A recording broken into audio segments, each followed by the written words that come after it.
Olá, colegas professores de educação infantil, sejam bem-vindos aqui ao meu canal WebEduc Projeto Finlândia. Hoje o vídeo mostra uma participação minha no Seminário Internacional de Educação Infantil, que foi promovido pelo Instituto Casa Grande no dia 25 de maio. Na verdade foram 3 dias, né? A nossa parte foi sobre a primeira infância.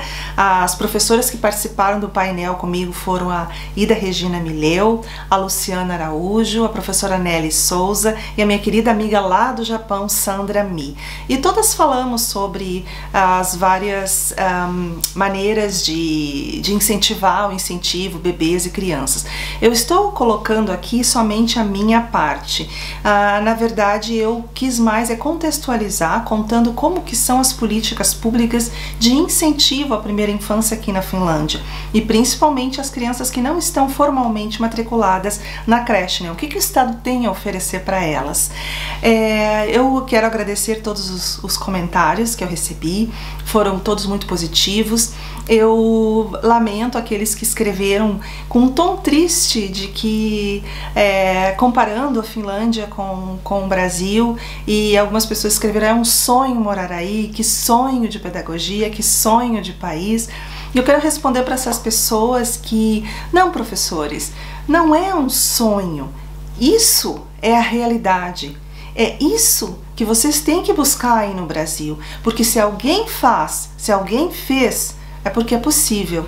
Então a Finlândia era um país muito pobre. A Finlândia tem só 100 anos de independência. Ela foi colônia da Suécia por muitos anos, depois ela foi colônia da Rússia também por alguns anos, e todo esse sistema que o mundo admira tanto era relativamente novo, ele não tem muito tempo. E existiam sim injustiças sociais aqui, onde só os ricos podiam estudar. Então assim, a minha resposta para vocês: não percam as esperanças. Em alguns vídeos tem professores que dizem que dá vontade de chorar quando ouvem como que acontecem as coisas aqui na Finlândia, que seria assim um paraíso. São palavras que eu vejo bastante: sonho, paraíso. E eu gostaria só de dizer para vocês, professores, que não encarem assim, porque se vocês encararem que essa realidade aqui está muito longe da nossa realidade do Brasil, é como se vocês desistissem e dissessem: não, nós não temos condições. É um país rico, é um país diferente, e nós nunca teremos condições de atingir aquele nível de excelência em educação. Então, só para encorajar um pouco esses professores: não, professores, por favor, não pensem assim. Pensem que tudo se desenvolve, tudo é um processo, tudo parte do pequeno, do errado, e vai depois crescendo. Assim foi com a Finlândia, assim foi com toda a Escandinávia, que eram países muito pobres. Então não considerem um sonho, não pensem que quando eu falo da Finlândia eu estou comparando. É claro que na cabeça é quase impossível não comparar, são duas realidades. Eu fui professora no Brasil, eu sou professora aqui, é inevitável comparar, mas na minha fala, a minha ideia é inspirar, é mostrar que sim, pode ser feito. Algumas vezes nós dependemos de políticas públicas realmente do Estado, e que nós somos reféns, né? Nós não podemos fazer nada, mas em muitos casos sim, com pequenas ações nós podemos fazer sim grandes coisas, e o Brasil tem grandes projetos. Vocês simplesmente têm que acreditar mais em vocês. Eu espero que vocês gostem então da minha apresentação. Eu gostaria de ter falado mais sobre educação infantil e mais sobre as metas curriculares nacionais sobre educação infantil. Eu sei que tem muitas pessoas interessadas em saber um pouquinho mais detalhadamente como funciona a parte pedagógica, e eu então prometo que eu farei um vídeo ainda especificamente sobre educação infantil, falando com calma todos os aspectos. Agora eu espero que vocês gostem então da minha fala, e comentem, e se tiverem qualquer pergunta, por favor, coloquem aqui. E até mais! Olha, então, gente, dando continuidade, agora vamos chamar a Evelise. Evelise, entra aí, Evelise. E também está num horário um pouquinho diferente, né, Evelise? Sim, mas ainda não é madrugada, então tá tudo bem. Tá tudo bem, Então vamos conversar um pouquinho. Então, a Evelise Erola, pedagoga formada pela UDESC Santa Catarina, especialista em gestão escolar, pelo Instituto ICPG de Florianópolis, pós-graduada em psicopedagogia pela Universidade de Helsinki, professora de português na Escola Europeia de Helsinki, sócia fundadora da empresa de tradução e educação Gel Language, na qual atua como professora de português e presta consultoria pedagógica, consultora pedagógica também, produtora de conteúdo educacional para a Web Educa Projeto Finlândia, sobre o sistema educacional finlandês e uma grande educadora que fica entre Brasil e Finlândia, né? Você vive a realidade daí, eu imagino que comparando com o mundo daqui o tempo inteiro, né, Evelise? Sim, desde que eu cheguei aqui, foi inevitável não comparar, né? Não tem como, né? Uhum. Então, nos conte um pouquinho aí dessa questão da educação infantil, de todo esse processo aí na Finlândia, um país tão encantado na educação, né? É um prazer estar aqui novamente falando da Finlândia, que é um país já conhecido como excelência na educação. E foi excelente a fala do professor Celso, da professora Ida e da Sandra também. Eu não trouxe nada muito teórico, eu já desconfiei que ia ser mais filosófico teórico, e eu pensei assim, então eu vou contextualizar, né, que as pessoas têm muita curiosidade de saber como que é aqui na Finlândia. Bom, a Unicef fez uma pesquisa em 2020, ela pesquisou 38 países mais ricos, para saber quais os países proporcionavam uma infância saudável e feliz para as crianças. A Finlândia ficou entre os 5 melhores países para se criar filhos. Os outros países estão por aqui, são os nossos vizinhos, na Escandinávia, que tem uma cultura educacional muito parecida com a Finlândia. Então, eles tiveram alguns requisitos para fazer essa pesquisa, que foram essencialmente a saúde mental, que foi bastante falado aqui já, né, a saúde mental das crianças, já dos bebês e crianças, a saúde física, lógico, e habilidades e competências para a vida. E isso remete a nossas metas curriculares nacionais para a educação infantil, que fala sobre isso e tem um foco especial na independência da criança. Proporcionar essa independência desde cedo é muito importante aqui na Finlândia. Quem quiser saber mais sobre essa pesquisa, eu fiz um artigo, está lá no meu site, projetofinlandia.com.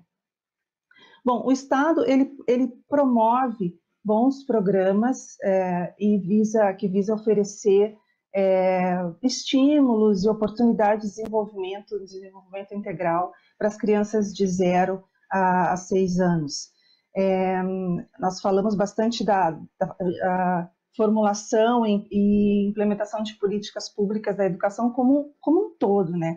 O Estado tem, assim, na minha opinião, ele tem uma boa visão do todo, uma boa visão do macro, mas ele sempre vai, em todos os campos, se especializar mais no micro, começar pelo micro. Isso é a teoria ecológica sistêmica, que é uma das bases do nosso currículo nacional.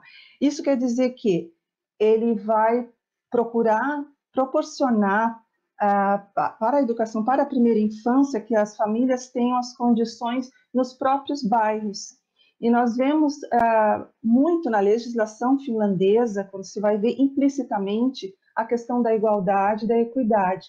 Significa que para as famílias, que elas tenham quase todos os serviços, tanto de saúde como de hobbies, no próprio bairro, que os pais não precisem pegar um carro e dirigir e ir para outra parte da cidade, dirigir meia hora. Então, isso, assim, é bem interessante. Bom, começar então pelos bebês. Eu não vou falar muito dos bebês, porque já foi explanado, né, maravilhosamente aqui como que se pode ter estímulos, né, criar estímulos para os bebês. Vou falar mais da parte do Estado agora. Então, o Estado tem as cidades, né, os bairros, tem várias atividades gratuitas e atividades pagas, mas com um preço módico, um preço, assim, por exemplo, por meses, pela estação, por exemplo. Uma das atividades que o finlandês pode fazer gratuitamente é passear na floresta. E isso faz parte da cultura do finlandês. O país aqui tem 85% coberto ainda de floresta. E a floresta, o verde é muito importante para a cultura finlandesa. Então, mesmo aqui em Helsinki, onde eu vivo, saindo daquele miolo do centro da cidade, logo se encontram parques e florestas. Então, isso é uma das atividades gratuitas que as mães podem fazer. Tem trilhas grandes, onde os bebês já desde pequenos, mesmo no inverno, mesmo na neve, eles saem para passear, onde o bebê tem toda essa questão do estímulo, né, do ar puro, dos diferentes sons dos pássaros, ou as luzes, né, que mudam com as árvores, o sol. E isso foi um dos pontos também notados pelo esse relatório da Unicef como que promove uma boa saúde mental. E isso não é só das crianças, né? Tem os adultos também. Essa é uma das questões ligadas à cultura. Essa é a cultura do finlandês. E a criança está ali, ela está exposta, então, aos agentes primários de socialização, que vai ser os pais, os irmãos, pode ser algum vizinho, os avós. E, bom, a criança... Outra questão também é os chamados uimahallis, que são as piscinas públicas, que é outra cultura do finlandês, é a natação. O país tem muitos lagos e se diz que é uma obrigação nacional saber nadar. Então, se pensa na questão da segurança das crianças, que é bom saber nadar. Então, também esses parques de natação, esses clubes, eles promovem mãe e bebê, natação de mãe e bebê, e aí são pagos, mas são por temporada, como eu falei, e vários outros que dança ou música que vai ter no bairro próximo, né? Bom, terminando a licença maternidade, que é de 9 meses, aí chegou a hora da escolha. O que a mãe vai fazer? Ela vai colocar na creche ou não? E aí eu quero dividir a educação informal e a educação formal. Bom, se a mãe, a creche, ela é a única instituição educacional que é paga, porque ela é considerada um direito subjetivo do cidadão. Sendo subjetivo, é um direito, mas não é um dever. Então, se cobra uma taxa. Essa taxa vai ser de acordo com os ganhos da família e com quantos irmãos, se tem irmãos ou não, na creche também vai ser descontado. Mas, para algumas famílias, se os dois estão desempregados, por exemplo, ou se o pai ganha pouco, já pode afetar a renda familiar. Então, muitas famílias esperam essa fase da primeira infância para ficar com a criança até os 5 anos, porque aos 6 vai ser obrigatório colocar na pré-escola. Então, essa pode ser uma decisão de querer não colocar a criança na creche. Outra decisão é que se recebe aqui na Finlândia um salário de mãe para cuidar da criança até os 3 anos de idade. Então, se a mãe, por exemplo, é muito jovem, está estudando ainda, vale a pena. Ela vai poder ficar em casa por 3 anos e cuidar do filho. Agora, se ela tem uma carreira, um trabalho, aí essa ajuda ela vai ser a metade do salário dela, então não vale a pena. Então, as mães que estão trabalhando, que têm uma carreira, voltam e põem seus filhos na creche. Ou simplesmente a mãe decide que ela quer ter mais tempo com a criança. Então, ela decidiu não colocar na creche. E agora, o que vai acontecer? Nós sabemos que a creche é um local cheio de estímulos e tudo já vai preparando a criança, né, para o futuro, a questão da socialização. Como que essa criança vai ficar, então, até os 5 anos só com os pais?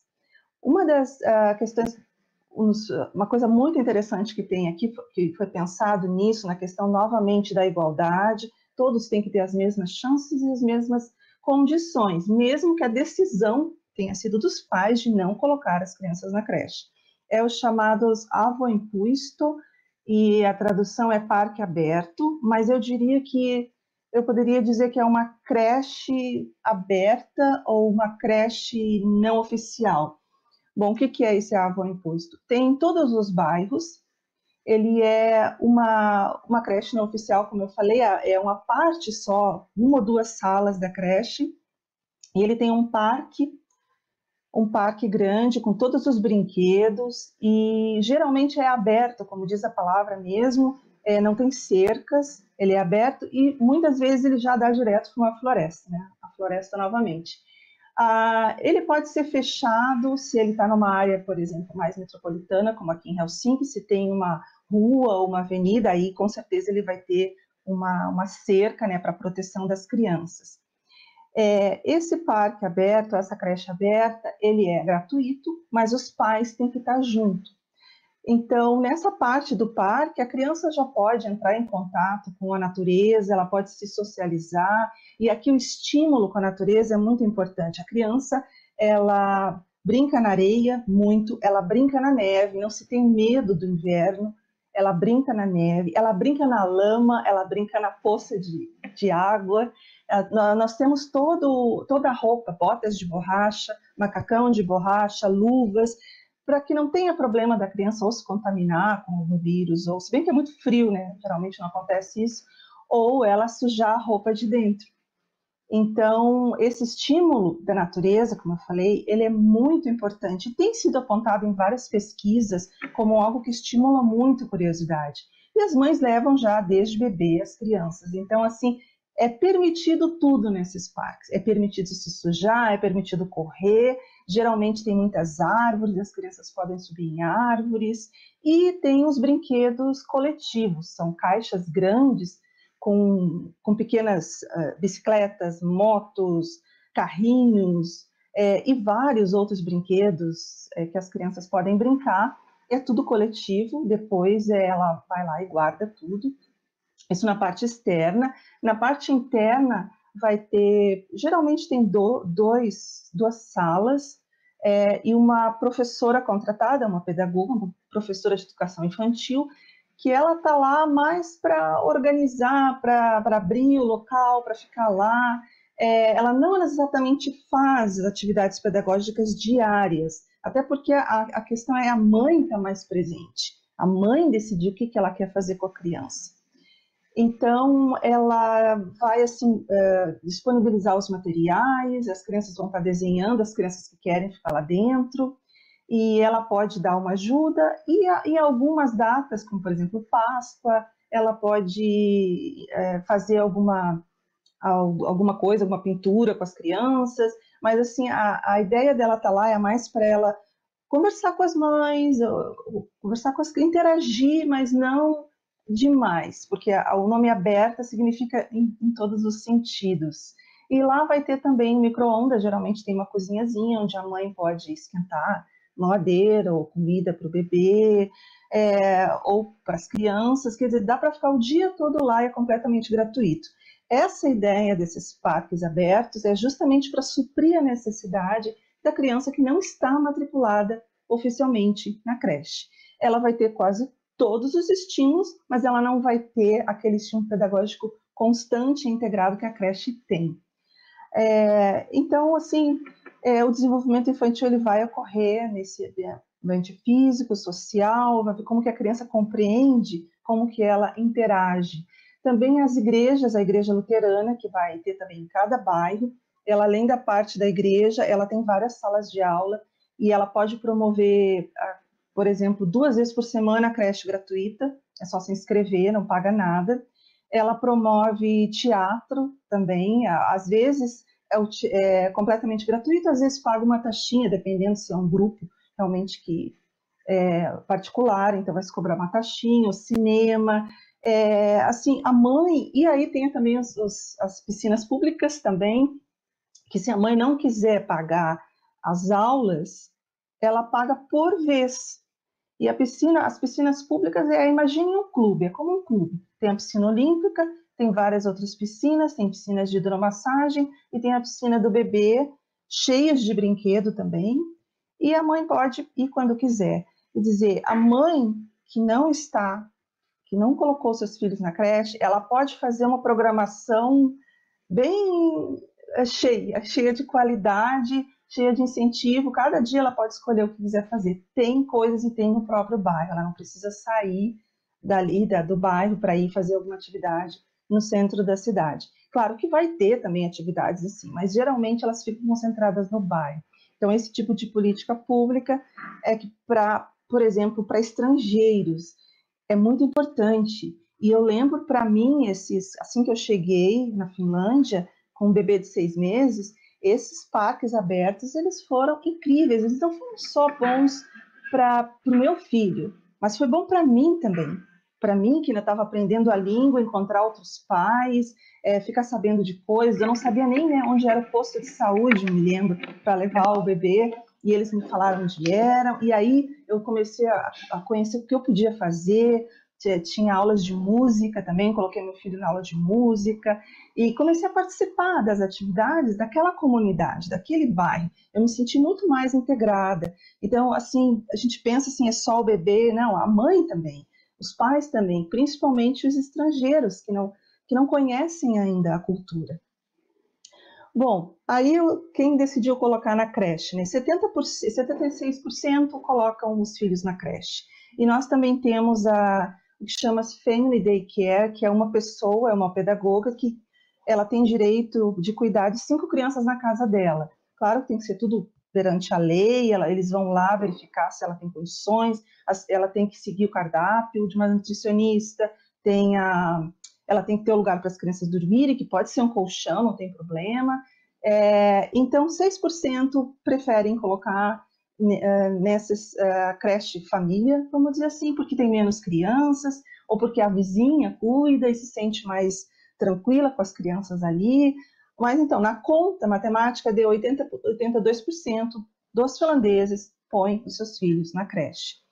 Uma das vantagens de se pôr o filho na creche é que ele vai começar a ter o plano anual de desenvolvimento, que todo ano vai ser feito um plano onde vai ser conversado com os pais. Então, ali é bom porque já começa o histórico da criança. Qualquer problema verificado, qualquer dificuldade, ela já pode ter ajuda nisso. Enquanto que se a criança não estiver formalmente na educação infantil, ela não vai ter esse plano, ela vai entrar direto para a pré-escola e talvez ela sinta esse impacto. Bom, na educação infantil, então,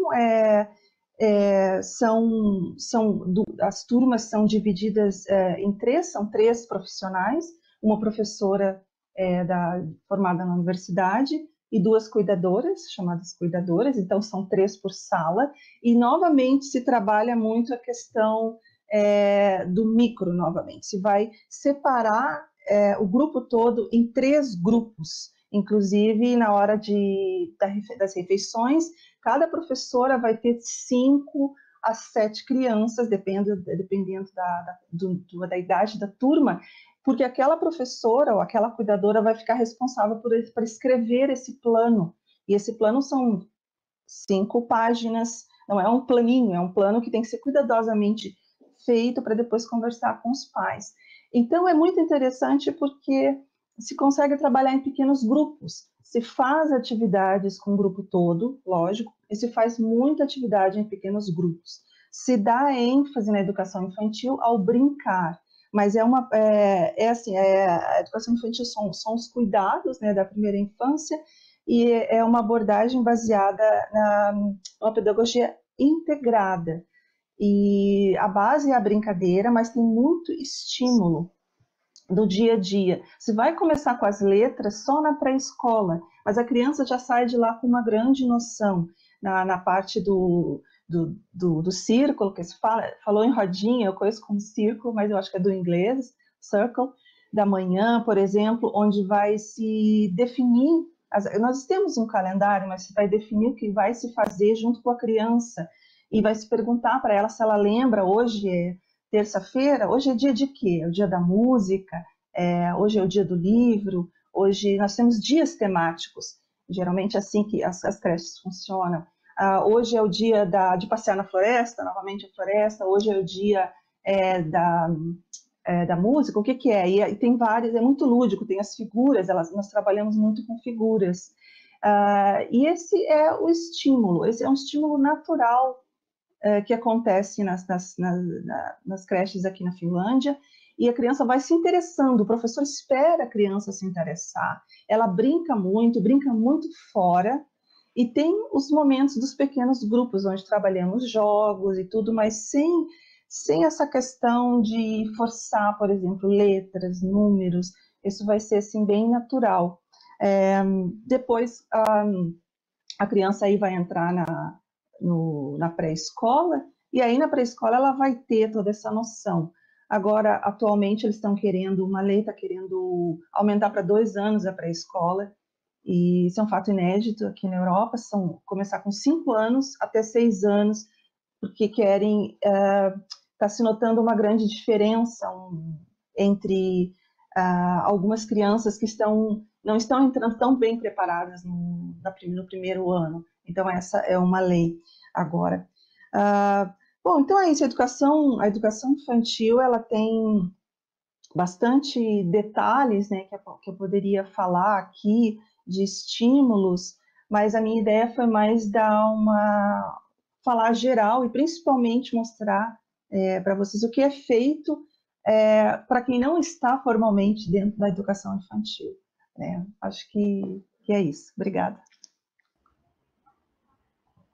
Meu Deus, Evelise, muito, muito interessante. A gente vive um pouquinho, né? Começa a presta atenção no que você vai contando e vive um pouquinho. Aí eu vi as pessoas falando, não, isso é um sonho.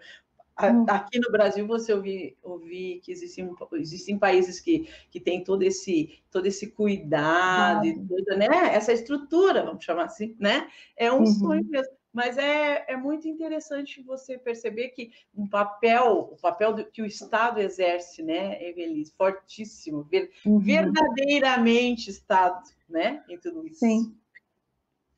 Mas é muito interessante. E, eu acho que nós aqui nós aqui temos uma dificuldade de contexto histórico, cultural, que nós nem vou entrar nessa questão, mas muitas dessas questões de apoio do Estado, aqui, se nós não fizermos isso enquanto escola, enquanto questões formais, não vão acontecer nunca. Sim. Né?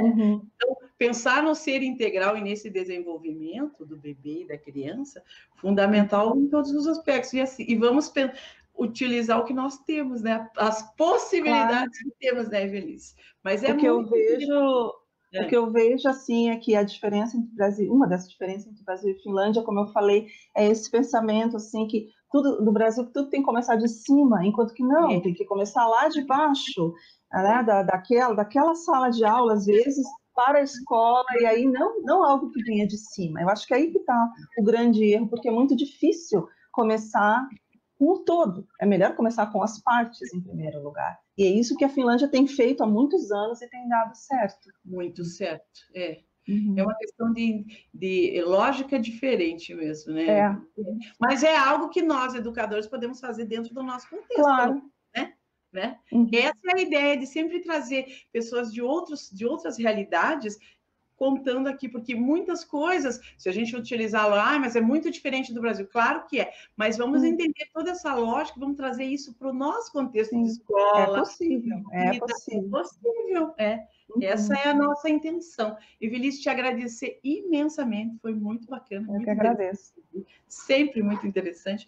Muito obrigada pela parceria. A Evelise, professora do nosso curso de pós-graduação, né? Está terminando, estruturando o material aí, daqui a pouco estará conosco numa das nossas disciplinas. Obrigada, Evelise. Obrigada. Tchau. Tchau.